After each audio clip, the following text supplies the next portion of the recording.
오늘 함께 읽은 말씀에는 세 가지 치유 사건이 기록되어 있습니다. 순서대로 보면 12해를 혈루증으로 고통받던 여인이 고침을 받은 이야기가 첫 번째고, 두 번째는 어떤 관리의 딸이 죽음에서 다시 살아난 이야기이고, 세 번째는 두 사람의 맹인이 예수님을 만나서 다시 눈을 뜨게 된 이야기입니다. 저는 이 이야기에서 한 가지 공통점을 찾아보려고 합니다. 그 공통점은 이 각각 다른 질병의 고통 속에 살던 사람들이 예수님에 대해서 포기하지 않는 믿음을 가졌고, 그 믿음으로 말미암아 이들은 질병에서 구원을 받았다고 하는 것입니다. 자, 우리는 이 이야기를 들으면서 믿음에 대한 견해가 사람마다 다를 수 있다는 생각을 해봅니다. 우리 모두가 믿음이라는 단어를 쓰고 있지만 그 믿음이 무엇인지에 대해서 각자 다른 생각을 가질 수 있다는 거죠. 어떤 사람은 믿음에 대해서 긍정적이지만 어떤 사람은 믿음에 대해서 회의적이기 때문입니다.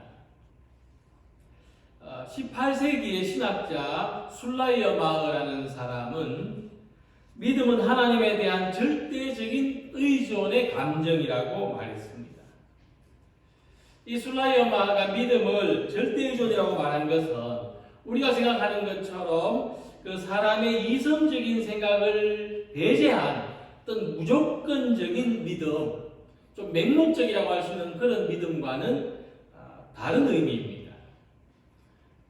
하나님을 믿는 데는 우리의 이성적인 판단을 넘어서는 생각과 경험이 필요한데 그것을 절대의존이라고 했습니다. 소금은 우리가 눈으로 볼 때 짠맛이 나는 물질이라는 것을 아는데 직접 맛을 봐야 이 짠맛을 느끼는 것처럼 믿음은 우리가 생각으로만 하는 것이 아니라 직접적인 경험을 통해서 알게 되는 것이고, 그것을 위해서 하나님을 절대적으로 의존하는 것이 요구된다고 하는 것입니다. 자, 믿음에 대해서 이와는 좀 반대되는 입장을 가진 사람의 이야기도 살펴보겠습니다.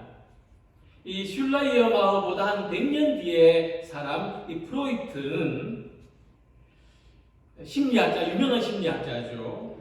믿음은 아버지의 보호 아래 있고 싶은 사람이 만들어낸 심리적인 환상이라고 말했습니다.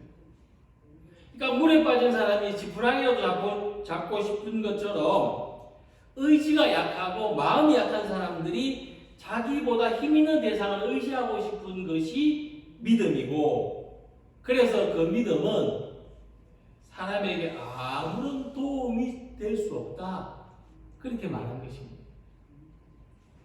그래서 믿음은 사람들이 만들어낸 환상이다. 이런 영향 때문에 이 프로이트 이후의 사람들은 문제를 해결할 때 하나님을 의지하는 것보다 현실적인 과학을 의지하려는 것이 더 뚜렷하게 그런 영향이 강화되었다고 말합니다.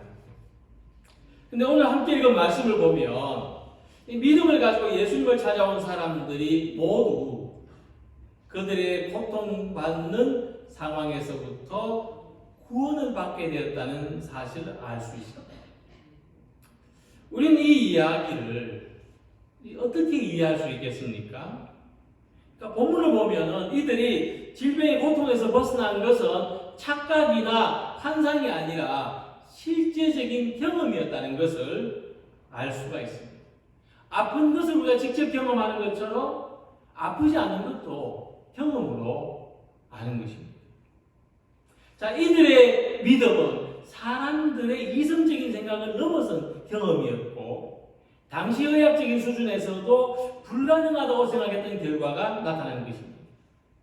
그러니까 그 시대 사람들도 과학적인 생각을 할 수 있었는데 그들은 예수님을 통해서 이 과학적인 생각을 초월하는 경험을 하게 되었다는 것입니다. 자, 이러한 사실은 오늘 우리들이 살아가는데도 중요한 영향을 미치는데, 믿음은 지금 우리들이 살아가는 시대에도 이성적이고 과학적인 생각을 넘어서는 놀라운 경험을 가지게 한다는 것입니다. 자, 먼저 예수님은 혈루증을 앓고 있는 여인에게 내 믿음이 너를 구원하였다고 말씀하십니다. 예수님께서 제자들과 함께 길을 가실 때 많은 무리들이 예수님 주변을 에워싸고 있었습니다. 그때 무려 12년간이나 혈루증을 앓고 있는 한 여인이 예수님께로 다가왔습니다. 근데 이 여인이 특이한 행동을 하는데 예수님 뒤로 와서 그 옷자락을 만졌다는 것입니다. 이것은 당시 혈루증이라는 병에 걸린 사람은 어떤 물건이나 또 사람과 직접 접촉해서는 안 된다는 율법적인 계율이 있었기 때문입니다. 그래서 앞에 와서 만지지 못하고 뒤로 와서 모르게 만진 겁니다. 자, 그럼에도 불구하고 이 사회적인 금기로 엄격히 지켜야 되는 이 율법이 있었음에도 불구하고 어쨌든 여인은 이 사회적인 금기사항을 어겼습니다. 그리고 예수님의 옷자락을 붙잡습니다. 그것은 이는 제 마음에 겉옷만 만져도 구원을 받겠다 함이라는 간절한 믿음이 있었기 때문에. 자, 이 말씀에서 이 혈루증을 앓은 여인이 가진 믿음은 과학적인 사고방식이나 사회적으로 금지된 사항을 초월하는 행동이라는 것을 알 수가 있습니다. 율법을 넘어서는 거죠. 그래서 우리는 과학적인 생각을 넘어서는 행동을 무모하다고 생각합니다. 해봐도 안 된다고 생각합니다. 비과학적인 것은 비상식적인 것으로 인정됩니다. 그러니까 과학적으로 생각해 볼 때 예수님의 옷자락을 잡는다고 병이 고쳐진다고 믿을 수 없습니다. 그것은 미신적이고 비상식적인 모습입니다. 더구나 이런 비상식적인 생각을 가지고 사회적인 금기사항을 어기는 일에는 처벌이다. 만약 사람들이 봤다면 비난을 받을 일입니다. 또는 어떤 처벌이나 제재를 받을 수도 있습니다. 하지만 여인은 이 두 가지의 결과를 감수하고 예수님의 옷자락을 붙잡았다는 것입니다. 사람들의 비상식적이라는 판단, 또 사회적인 금기를 어겼다는 비난, 이 두 가지를 감수했습니다. 그것을 넘어서서 믿음을 가진 것입니다. 그런데 놀라운 것은 예수님께서 상식적이지 않을 뿐만 아니라 사회적으로 금기시하는 이 여인의 행동을 예수님이 용납해 주신 겁니다. 예수님은 이 여인의 행동에서 믿음을 보셨기 때문입니다. 그래서 예수는 이 여인에게 내 믿음이 너를 구원하였다고 말씀하십니다. 그 즉시 여인은 그동안 자신을 고통스럽게 하는 질병에서 나음을 받았습니다. 예수님은 이 여인의 이야기를 통해서 우리들에게 믿음이 과연 무엇인가를 가르쳐 주십니다. 이 여인이 예수님의 옷자락에 손을 댄다는 것은 자기가 마음으로 믿는 것을 행동으로 옮겼다는 것을 말합니다. 그래서 먼저 믿음은 마음에 있는 것을 행동으로 옮기는 것입니다. 로마서 10장 10절의 말씀처럼 사람이 마음으로 믿어 의에 이르고 입으로 시인하여 구원에 이르느니라. 이 말씀처럼 우리의 마음에 있는 믿음은 어떤 모양으로든지 표현되어야 합니다. 우리 속에 있는 믿음은 우리의 말을 통해서든 우리의 행동을 통해서든 나타나야 됩니다. 예수님 주변에 많은 사람들이 에워싸고 있었지만은 자기 문제를 안고 믿음으로 예수님하고 대면한 사람은 이 여인밖에 없었습니다. 비록 여인은 예수님 뒤에서 옷자락만 만지기를 원했지만 예수님은 이 여인을 찾으십니다. 예수께서 돌이켜 그를 보셨다고 했습니다. 예수님은 몸을 돌이켜서 여인의 얼굴을 보셨습니다. 그래서 믿음은 나의 얼굴과 예수님의 얼굴이 서로 마주보는 것입니다. 우리가 사람을 볼 때 나는 그 사람을 바라보고 있는데 그 사람 나를 못 볼 때가 있죠. 물론 그것도 본 것이지만은 또 어떤 면에서는 봤다고 할 수가 없습니다. 나만 본 거죠. 근데 우리가 사람과 사람의 얼굴을 마주하고 볼 때, 그때 본 것입니다. 그 사람이 어떤 생각을 하고 있는지, 어떤 마음으로 있는지도 읽을 수가 있기 때문이죠. 그래서 사람들 사이에 몸을 숨기고 있는 것은 진정한 믿음이라고 할 수 없습니다. 나만 예수님을 보고 가는 건 진정한 믿음이 아닙니다. 예수님과 우리의 얼굴이 마주가야 됩니다. 그래서 우리는 어떤 모양으로든지 믿음이 담긴 행동을 해야 됩니다. 손을 내밀어서 예수님의 옷자락에도 붙들어야 됩니다. 나에게 얼굴을 돌리시는 예수님과 마주 봐야 합니다. 거기서 참된 만남이 이루어집니다. 그래서 예수님은 여인아, 내가 가진 믿음이 너를 구원했다 말씀하십니다. 이렇게 예수님과 마주보는 믿음을 가지는 우리 모두가 되시기를 소망합니다. 두 번째, 예수님은 어떤 관리의 집을 찾아가셔서 그의 죽은 딸을 다시 살려주십니다. 자, 이 이야기는 또 충격적인 사실을 우리에게 전해주는데 예수님의 기적에는 어떤 한계도 존재하지 않는다는 것을 보여주는 겁니다. 대표적으로 오병이어의 기적도 그런 거죠. 어떤 한계도 존재하지 않습니다. 예수님은 모든 것을 하실 수 있습니다.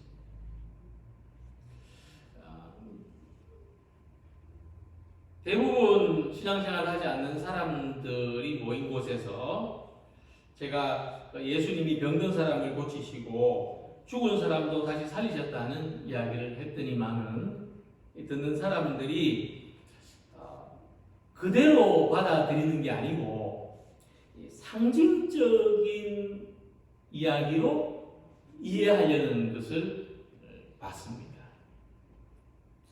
그래서 제가 상징적인 게 아니고 실제로 일어난 이야기다. 성경에 있는 이야기다. 그렇게 이야기를 했습니다. 하지만 그래도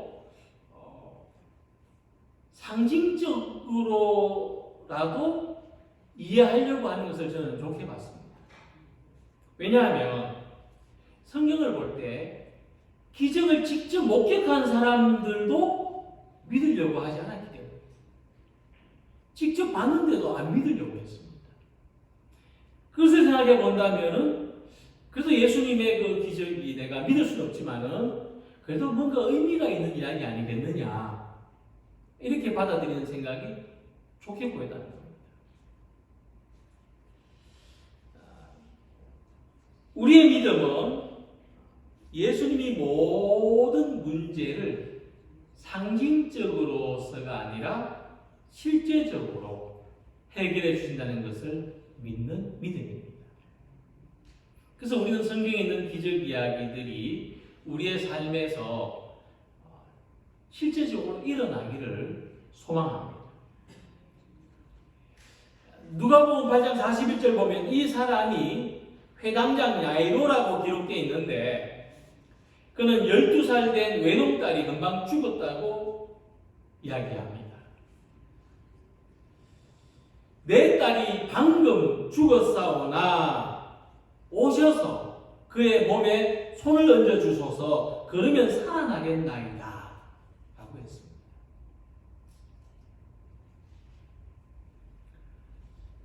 이 말씀에서 이 사람이 얼마나 절실했는지를 알 수가 있습니다. 우리가 이 이야기를 남의 이야기가 아니라 나의 이야기라고 생각할 때 만약 우리들에게 이런 일이 일어났다면 나는 어떻게 행동했을까? 이렇게 생각해 본다면 단걸음에 예수님을 찾아와서 예수님 제발 우리 딸을 살려주십시오. 살려만 주십시오 하는 이 모습은 충분히 이해하고도 남음이 있습니다. 이 모습을 통해서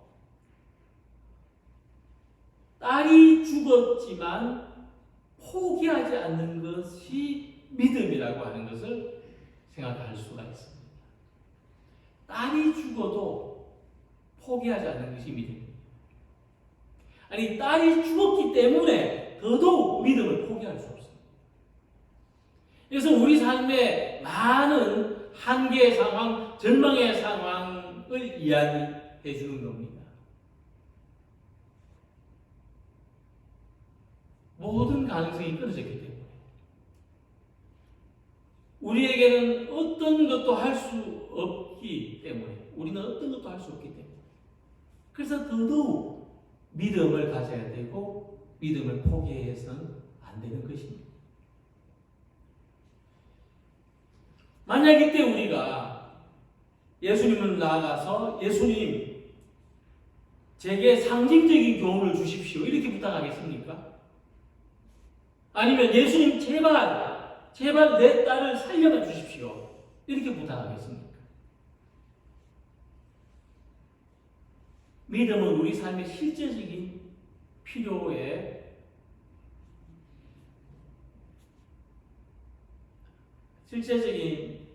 필요에 의한 것이죠.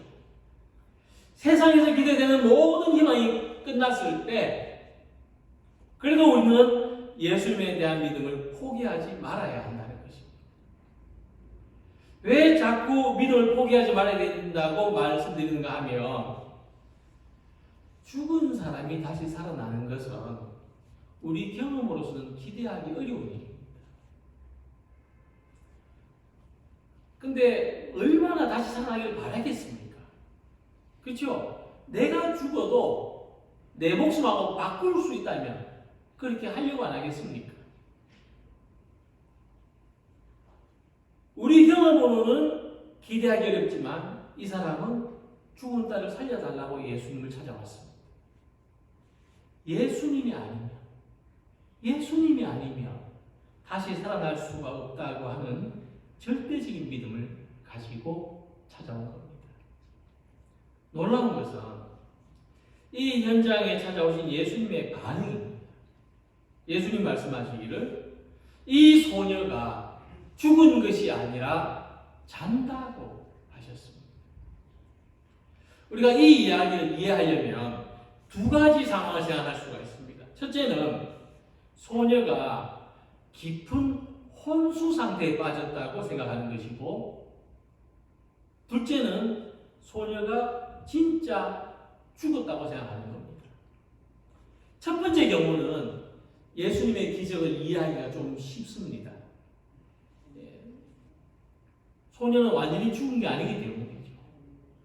정말 예수님이 잔다고 하신 것처럼 혼수 상태에 빠져 있었는지도 모를 일입니다. 그러면 쉽죠. 그래도 죽은 사람이 다시 살아나는 것보다 혼수 상태에 있다가 깨어나는 건 좀 쉽지 않습니까? 우리가 생각할 때. 근데 둘째, 예수님의 기적을 이해하기가 매우 어렵습니다. 죽은 사람이 다시 살아나는 게 가능합니까? 우리 상식과 경험엔 불가능합니다. 그런데 이게 우리 관점이고 우리 생각이고 예수님께서 이 소녀의 죽음을 어떻게 생각하셨는지 생각해 볼 때 우리는 이 놀라운 기적을 이해할 수 있습니다. 예수님은 이 소녀가 죽지 않았다고 말씀하십니다. 이 말씀에서 우리는 이 소녀의 아버지가 가졌던 믿음과 예수님의 말씀이 만나는 지점을 발견합니다. 이 소녀의 아버지는 예수님이 오시면 죽은 딸이 살아날 수 있다고 믿었습니다. 그리고 예수님은 이 소녀가 죽은 것이 아니라 잔다고 했습니다. 딸이 죽었어도 포기하지 않은 믿음이 기적을 일으킨 겁니다. 근데 이 믿음은 모든 사람이 가질 수 있는 것이 아닙니다. 우리는 지금껏 경험하지 못한 어떤 일을 만나더라도 포기하지 않은 믿음을 가질 때 기적을 경험할 수 있다는 것을 생각하시기 바랍니다. 예수님은 우리가 가진 믿음의 한계 안에서 믿음의 분량만큼 기적을 일으키십니다. 우리가 예수님을 믿는 만큼 예수님의 기적을 경험하게 되는 것입니다. 그래서 우리가 어떤 믿음을 가지느냐가 중요합니다. 믿음이라는 말을 쓰지만 다 같은 믿음이 아닙니다. 성숙하지 못한 믿음은 더 의존적인 사람이 되게 하고 더 이기적인 사람이 되게 하고 더 배타적인 사람이 되게 합니다. 그러나 건강한 믿음은 오늘의 삶을 긍정하고 더 많은 사람을 사랑하고 개인의 목적보다 하나님의 선하신 뜻을 추구하며 살게 합니다. 우리가 어떤 믿음을 가지고 살아가느냐가 우리 삶을 결정합니다. 똑같은 상황 속에서도 어떤 사람은 희망이 없다고 생각하지만 어떤 사람은 죽은 것이 아니라 잔다고 예수님은 말씀하셨습니다. 이 말씀과 같이 우리를 절망하게 하는 모든 상황 속에서도 희망과 믿음을 가지는 성도들이 되시기를 바랍니다. 우리의 믿음은 예수님에 대한 경험과 비례하기 때문에 예수님을 더 깊이 만나고 예수님을 더 깊이 알게 되시기를 소망합니다. 그래서 죽은 딸도 다시 살리실 것을 믿었던 이 회당장과 같이 예수님께서 우리의 삶에 놀라운 기적을 일으키실 줄을 믿고 의지하는 성도들이 되시기를 소망합니다. 세 번째로 본문 27절 아래에 보면 두 맹인이 예수님을 따라오면서 부르짖습니다. 다윗의 자손이여 우리를 불쌍히 여기소서. 이 다윗의 자손이여라는 말은 주님 하는 말과도 비슷한 뜻입니다. 예수님이 어떤 집에 들어가셨는데 그 집까지 따라 들어와서 고쳐달라고 간청합니다.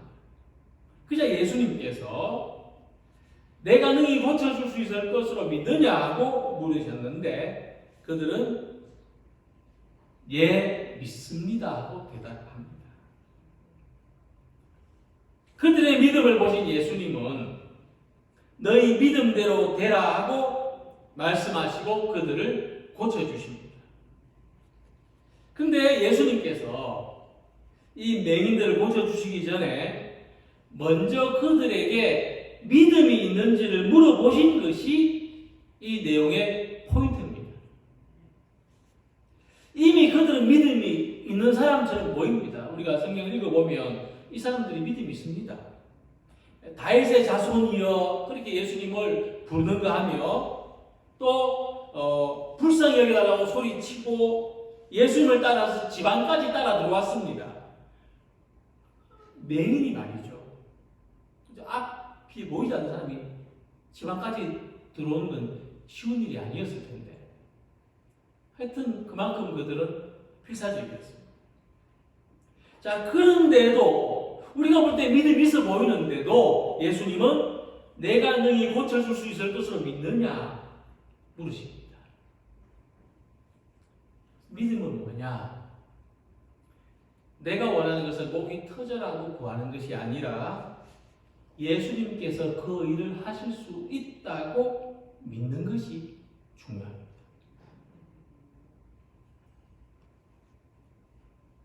그래서 예수님이 원하시는 믿음은 예수님과 우리 사이에서 일어나는 인격적인 만남이라는 거죠.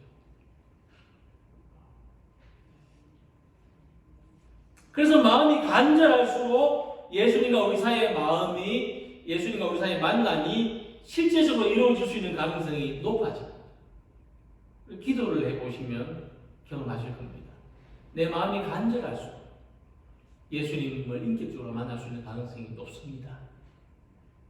그래서 믿음은 내가 원하는 것을 간절히 부르짖는 것보다도 그것을 행할 수 있는 예수님하고 만나기를 진심으로 원하는 겁니다. 그래서 우리가 이 이야기에서 알 수 있는 것은 이렇습니다. 우리는 단순히 눈을 뜨는 것만 원할 수 있습니다. 그렇지 않습니까? 우리는 그냥 단순히 내가 원하는 것, 이루어지기를 바랄 수 있습니다. 그러나 예수님께서는 그 이상을 원하십니다. 예수님이 우리와 가지려는 만남은 우리가 생각하는 만남보다 훨씬 더 깊습니다. 그 만남의 폭은 훨씬 더 넓습니다.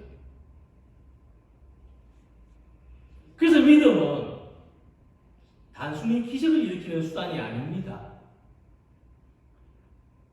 내가 가진 믿음이 좋아서 기적을 경험하고 믿음이 부족해서 기적을 경험하지 못한다는 생각을 가지지 마시길 바랍니다.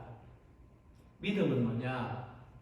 이 모든 것을 행하시는 예수님에 대해서 눈이 떠지는 겁니다. 오늘 본문의 말씀에 그 눈들이 밝아졌다 이렇게 표현했습니다. 그리고 예수님 말씀하시기를 삼가 아무에게도 알리지 말라 하셨습니다. 이건 뭐냐 하면 그들이 만난 예수님, 그들이 눈이 밝아져서 보게 된 예수님, 그분이 우리의 구세주시요 하나님의 아들이신 것을 사람들한테 이야기하지 마라 하는 그런 뜻입니다. 예수님은 아직도 하셔야 될 일들이 있기 때문에 유명해지기를 바라지 않으신 거죠. 사람들이 그것만 쫓아서 구름대같이 몰려들기를 원하지 않으신 겁니다. 그래서 믿음은 예수님을 알게 되는 것이고 우리는 예수님에 대해서 알고 예수님에 대해서 눈이 떠질 만큼 원할 수 있는 것입니다. 더 깊은 것은 예수님이 우리에게 주시려고 하는 것까지도 원할 수 있는 것입니다. 그래서 우리의 삶에 가로막힌 모든 문제들로부터 예수님은 능히 구원하실 수 있다는 것을 믿으시고 우리의 삶에서 예수님이 하실 수 있는 일들이 더욱 많아지는 것을 믿으시기 바랍니다. 예수님이 나한테서 하실 일들이 더 많아져야 돼요. 단순히 눈을 뜨는 것이 아니고 눈을 떠서 보게 된 이 사람들이 예수님의 제자로 살아가는 것. 우리가 단순히 교회 와서 복을 받는 그것이 아니라 복을 받은 우리들이 세상에 복을 전하는 사람이 되는 것. 그래서 예수님이 나로 말미암아 하실 일이 더 많아지기를 소망합니다. 우리는 이 세 가지 이야기 중에서 어떤 기적이 가장 크다고 말할 수는 없습니다. 물론 죽었던 소녀가 다시 살아나는 기적이 가장 큰 기적 같아 보이는데 근데 그보다도 우리 삶에서 필요한 것이 가장 크게 와닿을 겁니다. 내가 이 혈루증 걸린 여인처럼 내가 오랜 질병으로 고통받고 있다면 나한테 그게 더 필요해요. 내가 앞을 못 본다면 나한테는 눈이 뜨지는 게 더 필요하죠. 그래서 우리 삶에는 우리 저마다가 가장 원하는 것이 있어요. 가장 절실하게 필요한 것이 있습니다. 근데 우리가 가진 믿음이 예수님의 능력과 만날 때 우리는 우리 삶의 가장 큰 기적을 경험하는 사람이 됩니다. 오늘 이 예배가 그런 자리, 그런 시간이 되시기를 소망합니다. 12년간 병을 앓았든지 딸이 죽었든지 앞을 보지 못하든지 그들에게는 모두 포기하지 않은 믿음이 있었습니다. 그 믿음으로 예수님을 만났을 때 그들은 크고 작은 기적을 경험했습니다. 예수님을 배우고 예수님을 알고 예수님을 만나기 원하는 간절한 믿음을 잃지 말아야 되겠습니다. 우리 믿음에 이 간절함이 있을 때 교회는 더 가까워지고 예배가 기다려지고 찬송이 즐겁고 말씀의 은혜가 있습니다. 이 믿음으로 예수님을 만날 때 기적의 체험이 있고 삶의 회복이 있습니다. 이 모든 역사는 그들이 가진 믿음대로 된 것입니다. 오늘 우리들이 가진 믿음대로 되는 삶의 놀라운 기적이 우리 모두에게 일어나시기를 주님의 이름으로 기원합니다. 기도드리겠습니다.